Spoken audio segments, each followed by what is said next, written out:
பிரியமானவர்களே, ஆண்டவராகிய இயேசு கிறிஸ்துவின் நாமத்தினாலே உங்களை வாழ்த்துகிறேன். இந்த நாளிலும் நம்முடைய தியானத்திற்காக மத்தேயு எழுதின சுவிசேஷம் 10வது அதிகாரம் அதனுடைய 30வது வசனத்தை நான் வாசிக்கிறேன். உங்கள் தலையில் உள்ள மயிரெல்லாம் எண்ணப்பட்டிருக்கிறது.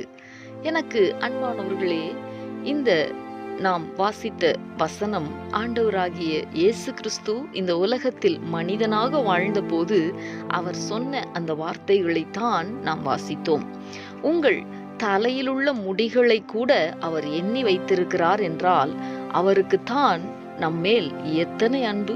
அநேக நேரங்களில் ஆண்டவரை அறிந்த அவருடைய பிள்ளைகள் அவருடைய அன்பை சந்தேகிக்கிறவர்களாய் பலதரப்பட்ட சூழ்நிலைகளின் மத்தியில் கடந்து செல்லும் பொழுது எதிர்மறையான மனநிலையுடையவர்களாய் கேள்விகளோடு குழப்பங்களோடு விரக்தியடைந்து காணப்படுகிறது உண்டு. இந்த நாளிலே தேவனாகிய கர்த்தர் நம்மை பார்த்து சொல்லுவது என்ன தெரியுமா? உங்கள் தலையில் உள்ள முடியை கூட எண்ணி வைத்திருக்கிற நான் உங்களை மறப்பேனோ என்பதுதான். நம்முடைய விண்ணப்பங்களுக்கு பதில் தாமதிக்கிறதினால் அவர் மறந்துவிட்டார் என்பது அர்த்தம் அல்ல. சிறப்பானதொரு சுதந்திரத்தை நமக்கு தருவதற்காகவே என்பதை நாம் புரிந்து கொள்ள வேண்டும்.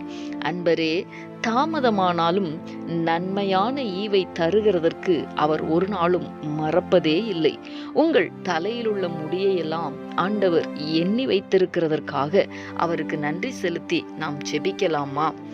எங்களை நேசிக்கிற எங்கள் அன்பின் பரலோக தகப்பனே, ஆசீர்வாதமான இந்த நாளுக்காக உமக்கு நாங்கள் நன்றி செலுத்துகிறோம். இந்த நாளிலும் எங்கள் தலையில் உள்ள முடியெல்லாம் எண்ணப்பட்டிருக்கிறது என்று நீர் சொன்ன உம்முடைய வார்த்தைக்காய் உமக்கு நாங்கள் நன்றி செலுத்தி உம்மை துதிக்கிறோம். ஆண்டவரே தகப்பனே, எங்களுடைய வாழ்க்கையிலே சகலத்தையும் நீர் அறிந்திருக்கிறீர். எங்களுடைய முடிகளை கூட நீர் எண்ணி வைத்திருக்கிறீர் என்றால் எங்கள் மேல் நீர் எத்தனை அன்புள்ளவர், கரிசனை உள்ளவர் என்பதை நாங்கள் தியானித்தோமே. அநேக நேரங்களிலே உம்முடைய அன்பை நாங்கள் சந்தேகிக்கிறவர்களாய் குழப்பமடைந்து காணப்படுகிறது உண்டு ஆண்டவரே.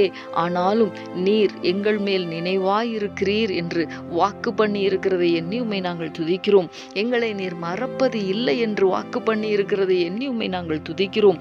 தகப்பனே, எங்களுடைய விண்ணப்பங்களுக்கு நீர் தகுந்த வேளையிலே பதில் தருகிறவர் என்பதை நாங்கள் தியானித்தோமே. எங்களுடைய விண்ணப்பங்களை உம்முடைய சமூகத்திலிருந்து ஆண்டவரே நாங்கள் பதில்கள் பெற்றுக்கொள்ள கர்த்தர் எங்களுக்கு ஒவ்வொரு நாளும் கிருபை தருவீராக. எல்லா சோர்வுகளும் இயேசு கிறிஸ்துவின் நாமத்தினாலே மாறட்டும். உம்முடைய பிள்ளைகளுக்கு தேவனாகிய கர்த்தர் சிறப்பான சுதந்திரத்தை தரப்போகிறதற்காய் உமக்கு நன்றி செலுத்தி ஜெபிக்கிறோம்.